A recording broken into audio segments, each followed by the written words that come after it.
andi ay leeral si vidéo bi ma def sànq si suba concernant Ibadou Rahman yi nga xamante astafurlah ñenn si Ibadou Rahman yi nga xamante ne ñu ngi dal ki nga xamante ne mooy Bassirou Diomaye président Bassirou Diomaye ñu naan loolu dem ziyaari ji Tivaouane wala Touba bokkul si projet bi ñenn si Ibadou Rahman yi ma préciser ñenn waxuma Ibadou Rahman yëpp te ñi koy def sax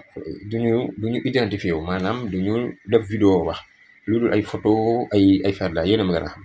te li ma waxoon rek si vidéo ba la koy wax xam nga ndeysaan téere alxuraan nit jox ko nit surtout kilifa loolu lu mu màndargaal dafa yaatu dafa rëy si kii xam waxuma kii xamul jël téere alxuraan jox ko doomu aadama loolu lu mu màndargaal dafa rëy wallahi azim dafa rëy donc bu fekkee ne président Bassirou Diomaye dafa dem Touba wala Tivaouane siyaare ji ku si nekk mi ngi kam jox la loolu kasi waxul la rafet pour man sam xel des na ala rawati nag alxuraan bi nga xamante ne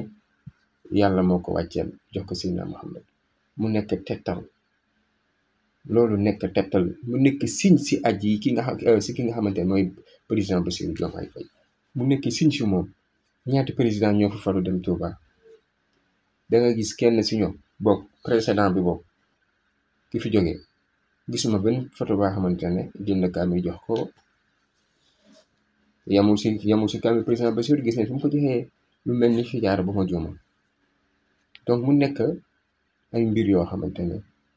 faaka nettal weesu nag donc man ñaaxaale tuuti wala boog ñi nga xamante ne dañ nañ wax naan Bassirou Diomaye gëmul dara ab salafiste la du dem Touba du dem Tivaouane am na sax ñenn si ñoom ñu dëgëru fi topp TikTok bi yenn influenceurs yi nga xamante ne dañoo ñàkk a jom wax nañoo wax seen wax demul fenn yàqul dara parce que buñ sañoon tey gi président Bassirou boobu wala Ousmane Sonko fi ñu yegg ni duñ fi yegg